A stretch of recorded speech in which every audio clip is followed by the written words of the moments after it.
Welcome back to Two Guys in the Outdoors. Bob, Jason. So we came back, give you a little bit of update from last week.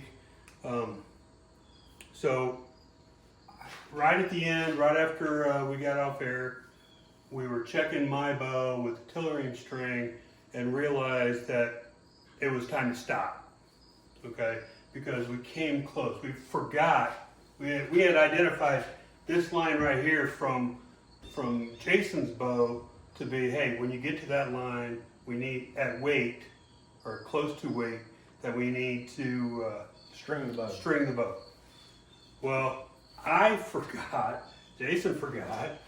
My bow is 2 inches short or 4 inches shorter. Okay, because I'm doing a 60-inch bow, not a 64-inch bow. So when I was checking mine, I was all excited. I'm gonna have this poundage at this weight, and then I realized that it wasn't this line that I should be. It should have been somewhere up in here. Yeah. Okay. So we went ahead and stringed it because that's what we needed to do. You can see I've got the string on it now. I'm not completely convinced that it was all like it was last week, but you know, it sat for a week. And we did exercise it and everything. We got it strong, and we noticed that there's a little bit of not a hinge. I'm calling it a hitch. So all you voyeurs, if you happen to be watching, you know I'm wrong. It's just bending a little bit more there than it is on this side. Yeah, so. and you can see it. It's pretty sharp. So, and it prior to what we started the camera, the tillering was way off. Okay, this one was much more weaker than this side, so I did go ahead and scrape a little bit off of that side and got it fairly close. Okay, we've also identified the top and the bottom. Okay, so this is going to be my bottom limb. Okay, now I'm going to go ahead and take this off here. I'll show you what it looks like in a little bit. Moves, bending, but I'm not sure if you can see this. Okay, we had a crack on both limbs, okay, and I did glue it up, and you can see, hopefully you can see it. If you can't, okay.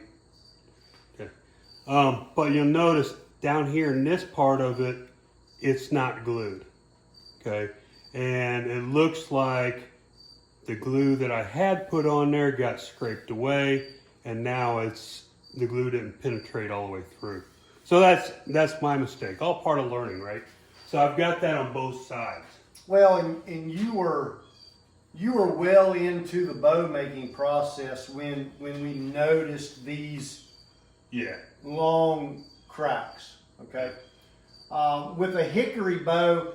And you can see this one here too. With a hickory bow, most of the time those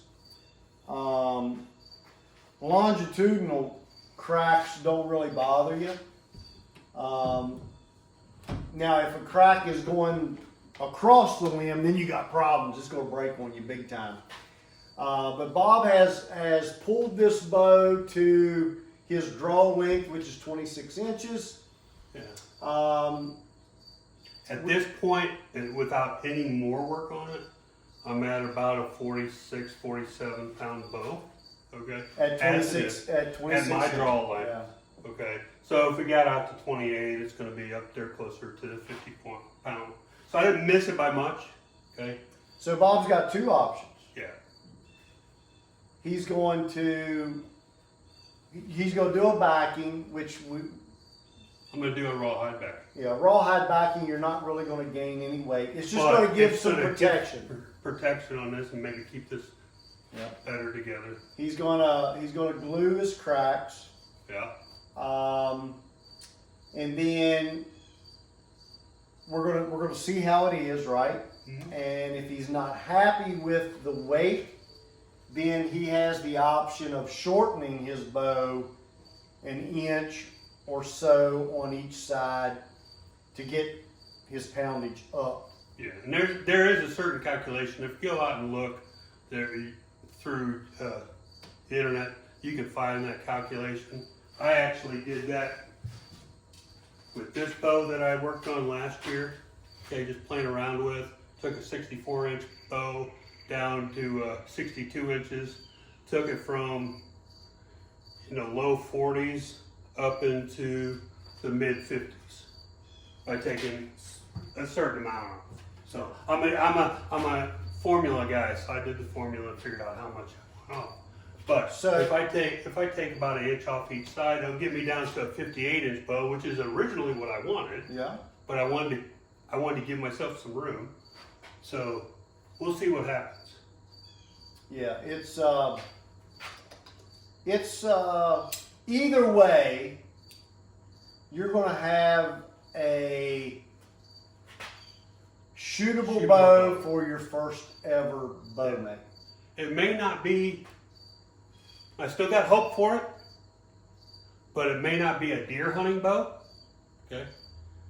If it gets down below 46, 45 pounds through all the other work that I'm doing, if it gets below that, then it won't be a deer hunting bow for me, right? But it will be a squirrel bow. Okay. It's a small game bow. Or a fun bow or Or a whatever. fun bow. Okay. So here's what it looks like. Just If you get below 40 pounds, I'd cut it off, shorten it. So just to let you know how it's doing, I'll just pull it. I'm not going to pull it to draw length, but you can see how that left side is bending much more than the right. That's why we chose the right side to be our bottom. Okay. So that's where we're at. So hopefully you guys are getting prepared for deer season. Okay, it's coming up. We've got less than a month here in Virginia. So there you go. Get out in the outdoors, have some fun. Bye, peeps. See you next time.